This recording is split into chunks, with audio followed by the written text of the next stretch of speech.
Canada to file WTO claim against US punishing tariffs. 5 Arab countries reject Trump's suggestion of relocating Palestinians.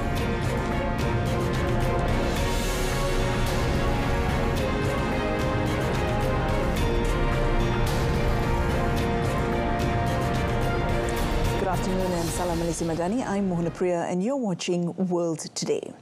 US President Donald Trump said he will discuss the punishing tariffs he has levied on Canada and Mexico with both countries on Monday. Trump said he will speak with Canadian Prime Minister Justin Trudeau and also Mexican President Claudia Sheinbaum tomorrow.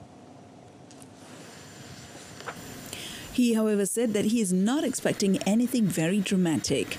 Trump has also hit China with a 10% tariff in addition to levies already in place.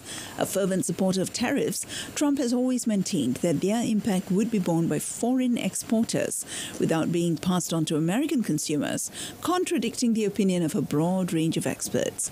Earlier Sunday, he acknowledged that Americans may feel economic pain from his tariffs, but argued it would be worth the price to secure U.S. interests.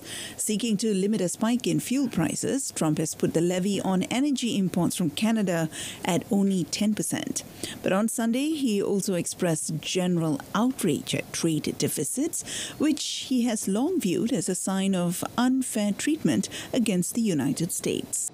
That have to balance out their trade, number one, that we've got to stop people from pouring into our country, and we've stopped it. They haven't stopped it. We've stopped it. They have to stop people from pouring in, and we have to stop fentanyl, and that includes China. Fentanyl has killed this year at least 200,000 people. It's pouring in from China through Mexico and Canada, and they've got to stop it. And if they don't stop it, the tariffs are going to get worse, a lot worse. China, Mexico and Canada are the top 3 U.S. trade partners and all have vowed to retaliate when the tariffs take effect Tuesday. Analysts expect the trade war to slow U.S. growth and increase prices, at least in the short term.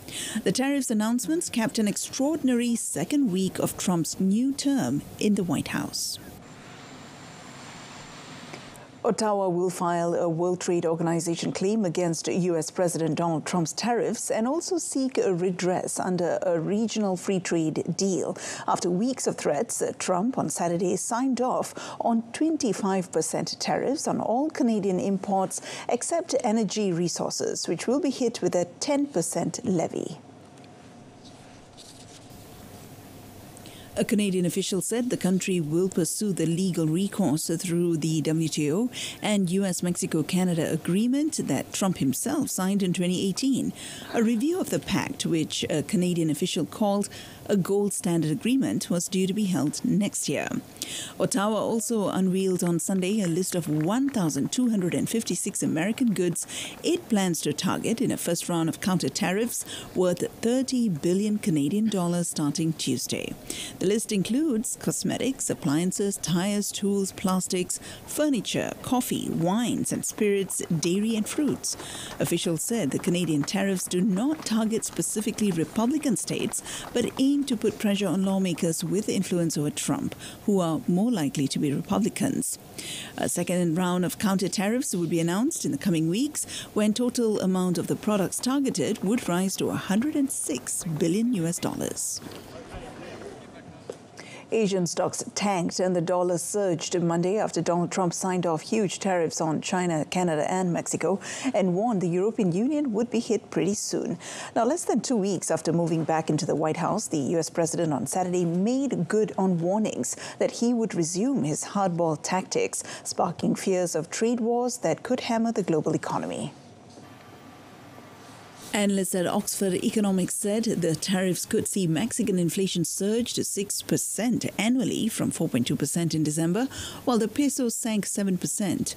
Chief EY economist Gregory Darko said Canada's economy could shrink 2.7% this year and 4.3% next year. China's trade ministry said Beijing would take corresponding countermeasures. While the decision has been well flagged, equity markets took a hefty hit, with all 3 main indexes on Wall Street turning negative at the end of Friday trade after Trump reaffirmed he would impose the tariffs. In Asia, the year of the snake started with a nasty bite. Tokyo and Seoul each shed more than 2%, while Hong Kong shed more than 1%, with Sydney and Wellington, with Singapore was also in the red.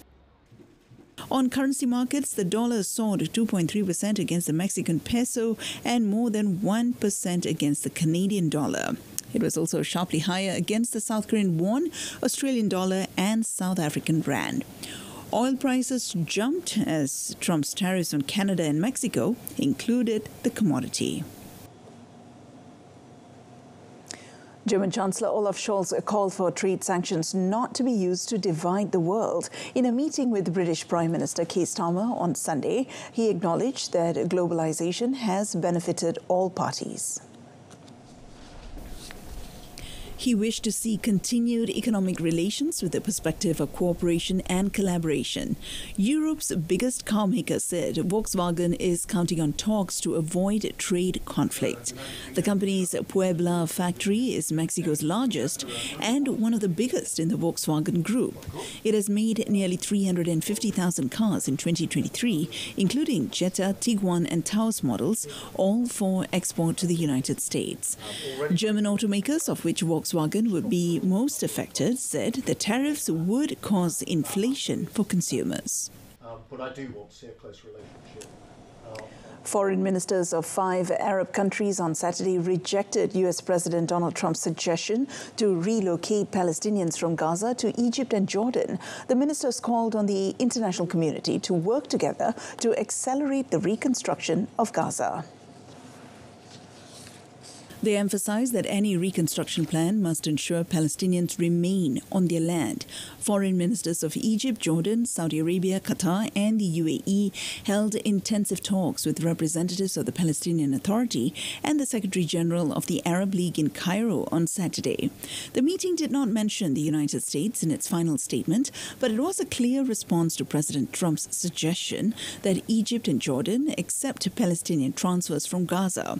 The meeting unanimously rejected any attempts to undermine Palestinians' rights to their land, including building Israeli settlements, annexing more territory, expelling Palestinians from any region, or demolishing their homes.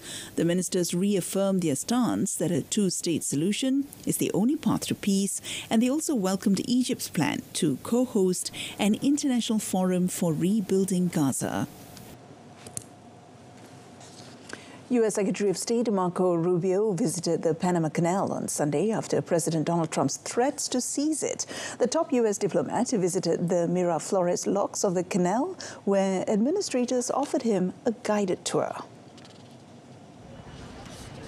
The head of U.S. diplomacy witnessed the passage of a gas transport tanker and spoke with officials from the Panama Canal Authority, ACP, the autonomous entity that manages the route. Rubio arrived at the locks after meeting earlier with Panamanian President Jose Raul Mulino, whom he warned that his country will take measures if China's influence over the canal continues. Mulino, who rejects that there is Chinese interference, proposed that a technical team from the ACP clarify any doubts in his regard to Washington. He also said he did not see a real threat on the road, and even less with a military intervention. Trump has not ruled out using military force to take back the canal built by the United States and handed over to Panama in December 1999 under 1977 bilateral treaties. Meanwhile, North Korea on Monday criticized U.S. Secretary of State Marco Rubio for calling it a rogue state in a media interview, saying his comments do not help U.S. interests. North Korea's foreign ministry, through state media KCNA, said the country will respond strongly to hostile U.S. provocations. It was North Korea's first criticism of the Trump administration since President Donald Trump re-entered the White House on 20th January. The ministry also condemned the United States' new missile defense shield plan, saying that it makes it necessary for North Korea to strengthen its own military power.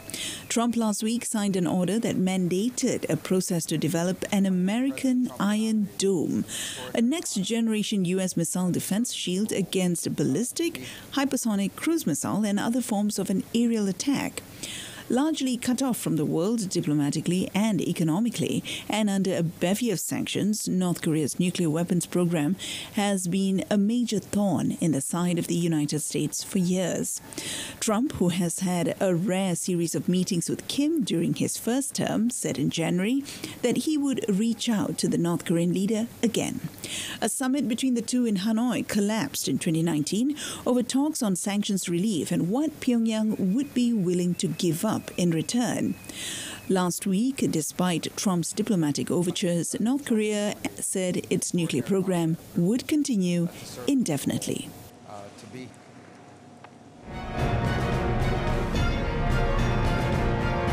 Up next, OpenAI unveils new tool to compete with DeepSeek. Stay tuned.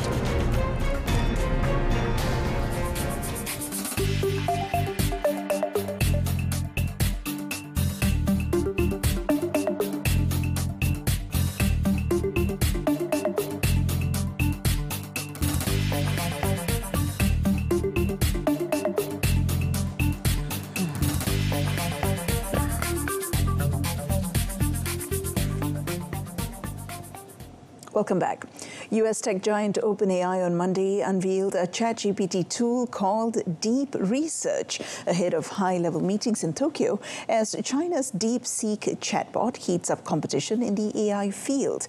Artificial intelligence newcomer DeepSeek has sent Silicon Valley into a frenzy with its supposed low cost and high performance, prompting calls from U.S. developers to go faster.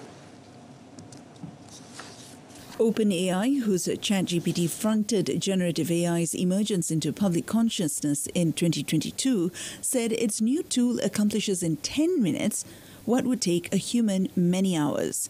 It said in the statement, through deep research, ChatGPT will find, analyze, and synthesize hundreds of online sources to create a comprehensive report at the level of a research analyst. In a live-streamed video announcement, OpenAI researchers showed how the tool can synthesize web research data to help recommend which ski equipment to buy for a snow holiday in Japan. OpenAI chief Sam Altman in Tokyo to meet Japan's Prime Minister Shigeru Ishiba later on Monday, along with Masayoshi Son, head of Japan tech investment behemoth SoftBank Group. SoftBank and OpenAI are part of the Stargate drive announced by U.S. President Donald Trump to invest up to $500 billion USD in artificial intelligence infrastructure in the United States. Son attended Trump's inauguration, which was followed by an announcement that SoftBank would lead the project to build AI infrastructure in the U.S. along with cloud giant Oracle. Operations to salvage the wreckage from a deadly collision between a U.S. Army helicopter and a passenger jet continued Sunday. 55 victims have so far been identified. Washington Fire Chief John Donnelly said efforts were made to lift the fuselage of the plane, adding that they were taken to the medical examiner. Good afternoon. During our salvage surveys in preparation to lift the aircraft, additional remains were located and removed from the river and taken to the medical examiner's office. So far, 55 victims have been positively identified from this aircraft, or from this accident. The airliner was coming in to land at Reagan National Airport when it collided with a U.S. Army helicopter on a training mission on Wednesday night. The National Transportation Safety Board, NTSB, is expected to compile a preliminary report within 30 days, although a full investigation could take up to a year. Demonstrators descended on Berlin on Sunday to protest last week's decision by Germany's conservatives to make overtures to the far right ahead of this month's legislative election. According to police, at least 160,000 people had turned out for the rally. The rally started just outside the Bundestag, Germany's parliament building, before moving on towards the Christian Democratic Union, or CDU, party's headquarters. Others accuse the CDU, currently the main opposition party, and its leader, Friedrich Merz, of having made a pact with the devil. This is by seeking the backing of the far-right Alternative for Germany, AfD, to pass an anti-immigration bill. In doing so, Merz, a frontrunner ahead of the 23rd February vote, broke the decades-old firewall set up in the aftermath of the horrors wrought by Nazi Germany. The two parties passed a non-binding resolution on Wednesday in a bid to block undocumented foreigners at the border, including asylum seekers. Greek authorities have warned of an increase in seismic activity around the Aegean tourist island of Santorini. Now, people are advised to avoid 4 ports, empty their pools, refrain from gathering in indoor spaces, and have shut schools on Monday. More than 200 tremors had been registered since Friday between the volcanic islands of Santorini and Amorgos. The Civil Protection Ministry said in a statement on Sunday, citing experts tasked with assessing earthquake risks and monitoring Greece's volcanic arc. Experts have concluded that the tremors are not linked with volcanic activity and have proposed precautionary measures, including school closures. They've urged people on Santorini to stay away from the small ports of Amoudi, Armeni, Korfos and the harbour of Fira, which serves mainly cruise ships. In Athens, Prime Minister Kyriakos Mitsotakis chaired an emergency meeting on the issue as Santorini authorities prepared for a potential evacuation. Santorini, with whitewashed buildings clinging to its steep cliffs, is visited by about 3 million people annually.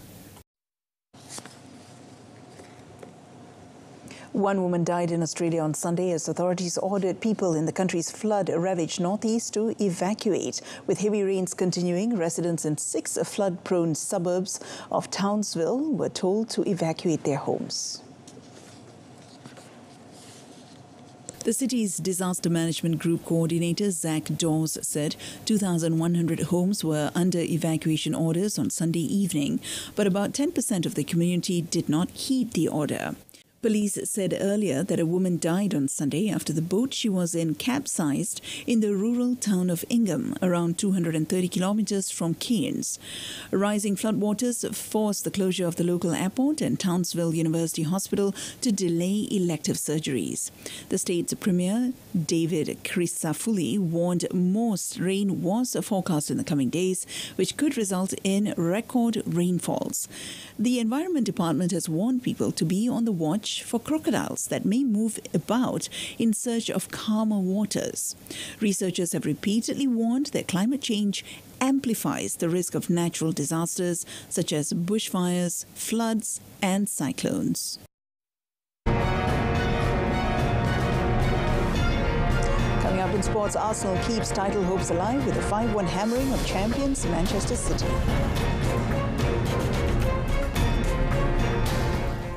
Kicking off our sports segment this afternoon, Arsenal kept their title hopes alive with a 5-1 hammering of champions Manchester City this morning to close the gap at the top to 6 points. Now, in the battle between the top two for the past 2 seasons, the Gunners prevailed to move within 6 points of leaders Liverpool, who have a game in hand. Arsenal were gifted the perfect start inside 2 minutes as Manuel Akanji lost possession and Kai Havertz squared for Martin Odegaard to open the scoring. Erling Haaland headed in his 250th career club goal early in the second half to bring City level. But the defending champions are a pale shadow of their former selves this season and conceded within 105 seconds of the restart when Thomas Partey's shot deflected in off John Stones. Miles Lewis-Kelly scored the third goal for Arsenal before Havertz fired low and hard into the far corner to race ahead of City. Another Arsenal teenager rounded off the rout when Ethan Nwari curled home in stoppage time. Defeat leaves City still in fourth, but now 15 points off the top and realistically dethroned after 4 consecutive seasons as champions. Pep Guardiola slammed fragile Manchester City for surrendering in the closing stages of their humiliating match against title-chasing Arsenal, with a Champions League playoff against Real Madrid looming, as well as league games against Newcastle and Liverpool. Guardiola looks ever more at a loss to solve City's problems.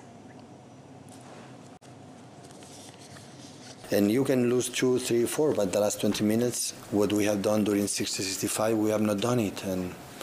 And that's why what has happened, we don't have defense. So we have a plan, and we didn't do it because they have pride, because they want to solve it, but that's not the way.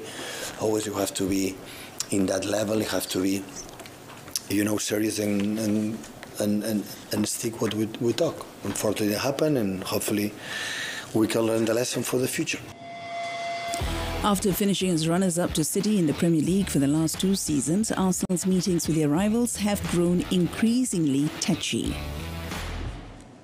Yeah, to beat them in the manner that we've done, a lot of things have to go your way. We were very aggressive. We play with a lot of courage with and without the ball, and our high press where the limits are really, really thin. They scored a goal, should have scored another one. Sometimes you just have to stay deep and defend deep and suffer and enjoy those moments as well. And we had a bit of luck in certain moments, and then we had the opportunity. I think we were, our intentions, our aggression with the ball, how we wanted to hurt them, and the way we finished the actions, exceptional. Aston Villa signed Marcus Rashford on loan from Manchester United for the rest of the season on Sunday to end the England international's exile under Ruben Amorim at Old Trafford. Once a hero for the United fans, Rashford has not featured for his boyhood club since 12 December and admitted earlier this season that he was ready for a new challenge. The 27-year-old has been linked to the move to AC Milan and Barcelona, but the European giants were put off by his reported £300,000 a week wages. According to Sky Sports, Villa will pick up at least 75% that pay packet for the coming months, rising to 90% depending on performance-related bonuses, and have an option to make the deal permanent at the end of the season for £40 million. Villa moved to bolster their attacking options after selling Colombia striker John Duran to Saudi Pro League club Al Nassr on Friday for a reported £64 million. Villa sit 8th in the Premier League, 8 points above 13th placed United. Now, Rashford scored 138 goals in 426 appearances since coming through the ranks at Old Trafford and has lifted the Europa League, 2 FA Cups and 2 League Cups as a United player. However, his attitude and work ethic in training has been questioned by Ruben Amorim since he took charge in November. Canada's Felix Auger-Aliassime claimed his 7th ATP title and 2nd of the season with a hard-fought 3-set win over American qualifier Alexander Kovacevic in Montpellier on Sunday. Second seed Auger-Aliassime let 2 championship points slip in the second set tiebreak before winning 6-2, 6-7, 7-6 for his second title of 2025 after Adelaide. The 24-year-old Canadian reeled off 5 consecutive games from 1-2 in the first set to take control before both players dug deep in a second set that did not feature a break point. Auger-Aliassime held twice a championship point on return at 6-5 and behind his own serve at 7-6, but 102nd-ranked Kovacevic earned 3 straight points to level the match. In the third set, Kovacevic at 26 had 1 break point before his opponent held serve for 6-5 and swept to the title in the tiebreak. Kovacevic had a stellar week that also included sending top seed Andrei Rublev packing in the semi-finals. He will climb to a career number 75 in the ATP rankings today. The trophy win makes Auger-Aliassime the first man on tour to claim 2 titles in 2025.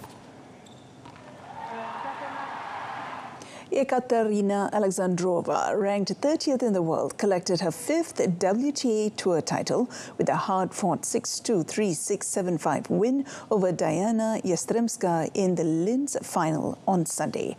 Now, the 30-year-old Russian, who had twice lost in the final at Linz in the last 6 years, prevailed over the Ukrainian, ranked 72 in 2 hours 13 minutes. The fourth seed Russian appeared to be in control early on, establishing a commanding 6-3 love lead. However, Yastremska mounted a remarkable comeback, winning 9 consecutive games to take the second set and build a 3-love advantage in the decider. Undeterred, Alexandrova rallied in the closing stages, winning 3 consecutive games to level the first set. She then secured a crucial break at 5-5, overcoming a 40-love deficit on Yastremska's serve before sealing victory in a tense final service game on her 5th match point. After finishing as the runner-up in Linz twice in the past 6 years, Alexandrova finally clinched the title with a 6-2, 3-6, 7-5 triumph.